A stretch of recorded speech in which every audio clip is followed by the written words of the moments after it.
നമുക്ക് ചെറുതേനീച്ച colony set ചെയ്യാൻ വേണ്ടി ഞാൻ കുറച്ച് മുളകൾ കൊണ്ടുവന്നിട്ടുണ്ട്. അത് കട്ട് ചെയ്താൽ കൊണ്ടുവന്നതെങ്കിലും അതിൻ്റെ യഥാർത്ഥമായ രീതിയിൽ ഒരു കട്ടിങ് ആയിട്ടില്ല. അപ്പോൾ അതൊന്ന് കുറച്ചുകൂടി ഒന്ന് ഫിനിഷ് ചെയ്ത് മുട്ടൊക്കെ കറക്റ്റ് വരത്തക്ക രീതിയിൽ ഒന്നുകൂടെ സെറ്റ് ചെയ്യാൻ വേണ്ടി ഞാൻ കട്ട് ചെയ്യാൻ പോവാം. അപ്പോൾ ഇത് നല്ല പച്ച മുളയാണ്. അത് നമ്മൾ കട്ട് ചെയ്ത് അതിൻ്റെ കറക്റ്റ് മുട്ടൊക്കെ കട്ട് ചെയ്ത് എടുത്ത് ഒരു 2 മാസത്തേക്ക് വെക്കണം. എന്നാലേ ശരിക്കും ഉണങ്ങി കിട്ടത്തുള്ളൂ. കഴിവതും തണലത്ത് തന്നെ ഉണക്കിയെടുക്കണം. അപ്പം ഞാൻ മുള കട്ട് ചെയ്യാൻ പോവാണ്. അപ്പോൾ ഇതൊക്കെ ഏതാണ്ട് വലിയ കുഴപ്പമില്ലാത്ത രീതിയിൽ കിട്ടിയിട്ടുണ്ട്. കുഴപ്പമില്ല. ഇത് കട്ട് ചെയ്ത് നമുക്ക് ഒന്ന് ശരിയാക്കി നോക്കാം.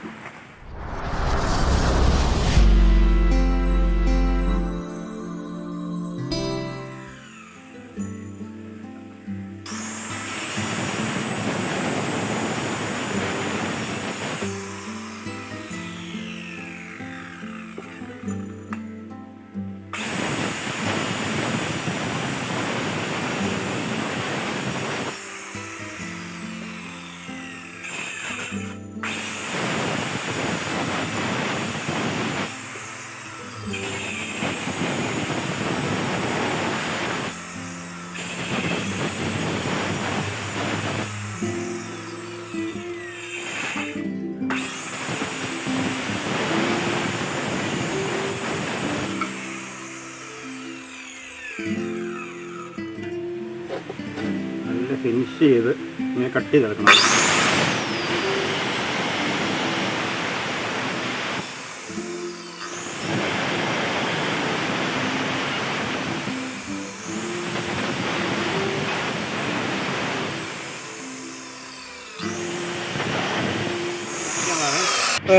ഒരു മുട്ടയേ ഉള്ളൂ, കുഴപ്പമില്ല. നമുക്ക് ആ രീതിയിലാണ് കിട്ടിയത്.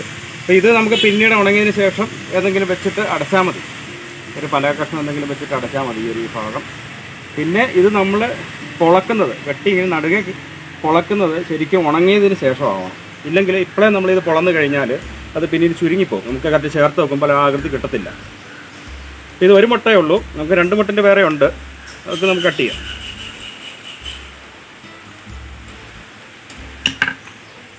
ഇതൊരു വേറെ ടൈപ്പാണ്. 2 സൈഡും ക്ലോസ്ഡാണ്.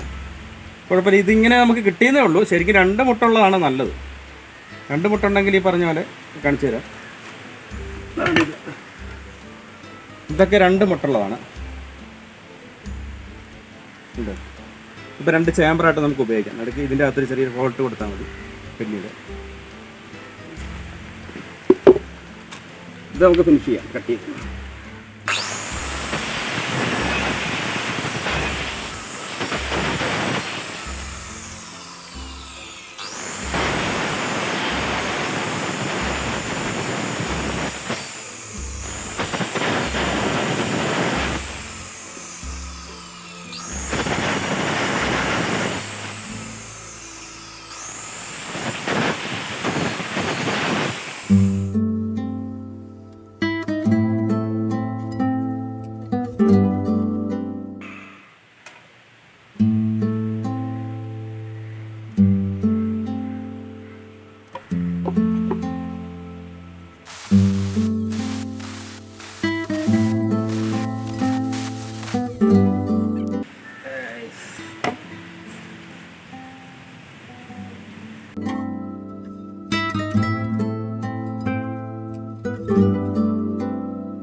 ഇവിടേക്കൊന്ന് ഫിനിഷാക്കാം. ഈ മുഴച്ച് നിൽക്കുന്ന ഭാഗം ഒന്ന് ക്ലിയറാക്കാം.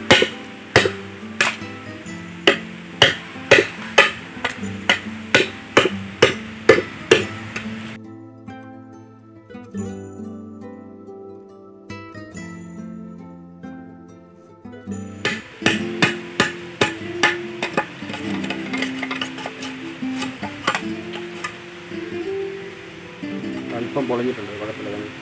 ചെക്ക് ചെയ്യണം. ഇതിൻ്റെയൊക്കെ അതോടെ തന്നെ വൃത്തിയാക്കി ശരിയാക്കി എടുക്കാം.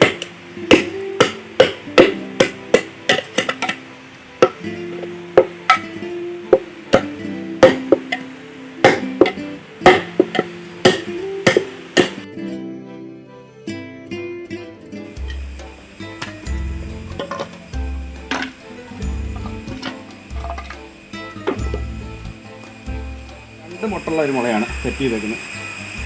ഇത് ഒരു മുട്ടയുള്ളൂ, ഒരു മുട്ട. പിന്നെ ഇതിൻ്റെ അകത്തൊരു മുട്ടയുടെ. അപ്പോൾ നമ്മൾ ഈ രീതിയിൽ കട്ട് ചെയ്തപ്പോൾ കിട്ടിയ കഷ്ണങ്ങളായതുകൊണ്ടാണ് ഇങ്ങനെ കട്ട് ചെയ്തത്. അപ്പോൾ ഇതിൻ്റെ അകത്തൊരു അറയുണ്ട്. അപ്പോൾ നമ്മൾ 2 സൈഡ് ഇങ്ങനെ അടച്ചു കഴിഞ്ഞാൽ ഇതിനെല്ലാം ഉപരി നമ്മൾ ശ്രദ്ധിക്കേണ്ട കേസ് മറ്റൊരു വീഡിയോയിൽ പറഞ്ഞിട്ടുണ്ട്. ഇത് ഉണങ്ങിയതിന് ശേഷം നമ്മൾ നെടുക ഇങ്ങനെ കട്ട് ചെയ്ത് എടുത്തതിന് ശേഷമാണ് പിന്നെ നമ്മൾ ഇത് തേനീച്ചക്കൂട് ഉപയോഗിക്കുന്നുള്ളത്. ആ വീഡിയോയുടെ ലിങ്ക് ഇട്ടേക്കാം കറക്റ്റായിട്ട്. ഞങ്ങൾ ഇതിനു മുമ്പ് ഒരു മുള വെട്ടാൻ പോയ ഒരു കേസുണ്ട്, അതിനകത്തെല്ലാം കറക്റ്റായിട്ട് പറയുന്നുണ്ട്. ഇത് ജസ്റ്റ് ഒന്നുകൂടെ കാണിക്കാൻ വേണ്ടി എടുത്തതേ ഉള്ളൂ. മുള കിട്ടാൻ സൗകര്യമുള്ള ആളുകൾക്ക് ചെറുതേനീച്ച വളർത്താൻ ഏറ്റവും ചിലവ് കുറഞ്ഞൊരു മാർഗ്ഗമാണ് ഈ മുളയ്ക്കകത്ത് ഈച്ച വളർത്തുക എന്നുള്ളത്. ഇതിപ്പോൾ കട്ട് ചെയ്ത് കിട്ടിയ കഷ്ണങ്ങളാണ്. കെണിക്കൂടായിട്ടൊക്കെ ഉപയോഗിക്കാം. ചുമ്മാ ഇത് അടച്ചിട്ട് എവിടെയെങ്കിലുമൊക്കെ കെട്ടി തൂക്കിയിട്ടാൽ മതി. കെണിക്കൂടായിട്ട് ഉപയോഗിക്കാം. അപ്പോൾ പ്രത്യേകം ശ്രദ്ധിക്കേണ്ട കാര്യം എന്ന് പറഞ്ഞു കഴിഞ്ഞാൽ നമ്മളിതിപ്പം കട്ട് ചെയ്യാൻ പാടില്ല. ഇതൊരു 2 മാസം സമയമെടുക്കും. ഇനി അതിന് ശേഷം നല്ലവണ്ണം ഉണങ്ങിയതിന് ശേഷം മാത്രം നമ്മൾ ഇത് വകത്തി വെച്ച് ഇങ്ങനെ കട്ട് ചെയ്തെടുത്ത് പിന്നെ അതേപടി യോജിപ്പിച്ചിട്ട് കെട്ടിത്തൂക്കി ഇടുകയാണ് ചെയ്യുന്നത്.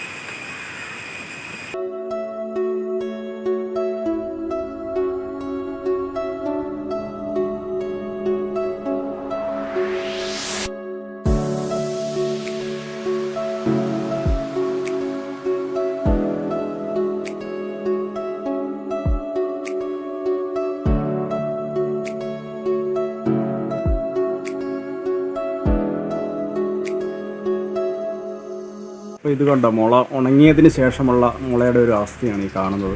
ഇതിനകത്ത് നിറയെ തേനീച്ചയുണ്ട്, ചെറുതേനീച്ചയുണ്ട്. ഇത് 2ആയിട്ട് ഉണങ്ങിയതിന് ശേഷം 2ആയിട്ട് കീറിയതാണ്. അത് കീറിയിട്ട് ഇത് പാക്കിൻ്റെ പൊട്ടിച്ചേക്കാണ് ഇവിടെ കണ്ടോ. ഇതിൻ്റെ കീറിൽ നമുക്ക് ഇവിടെ നിന്ന് കാണാൻ പറ്റും. ഇതുണ്ട്.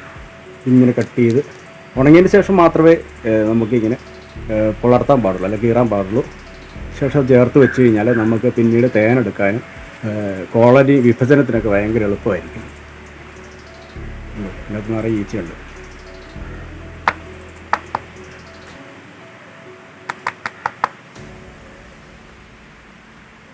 നിറയെ ഈച്ചയുണ്ട്. ഞാനൊന്ന് തട്ടിയപ്പോൾ ഈച്ചയെല്ലാം ചാടി വരുന്നുണ്ട്. ഇഷ്ടം പോലെ ഈച്ചയുണ്ട്. ഒരു പ്രകൃതിദത്തമായ ഒരു കൂടാണ് നമ്മൾ ഈ മുള ഉപയോഗിച്ചിട്ടുള്ള കൂട്. അതേപോലെ തന്നെ വേറൊരു മുള ഇവിടെ ഉണ്ട് കണ്ടോ. ഇത് അതവിടെ തന്നെ സെറ്റ് ചെയ്തേക്കുന്നതാണ്. ഇപ്പോൾ ഒരു 2 വർഷം പഴക്കമുള്ള മുളയാണ്, കൂടാണ്. അപ്പോൾ ഫ്രണ്ട്സ്, എല്ലാവർക്കും ഈ വീഡിയോ ഇഷ്ടപ്പെട്ടെന്ന് കരുതുന്നു. ഇനി നമുക്ക് മറ്റൊരു വീഡിയോയിലൂടെ കാണാം. അതുവരെ ഗുഡ് ബൈ.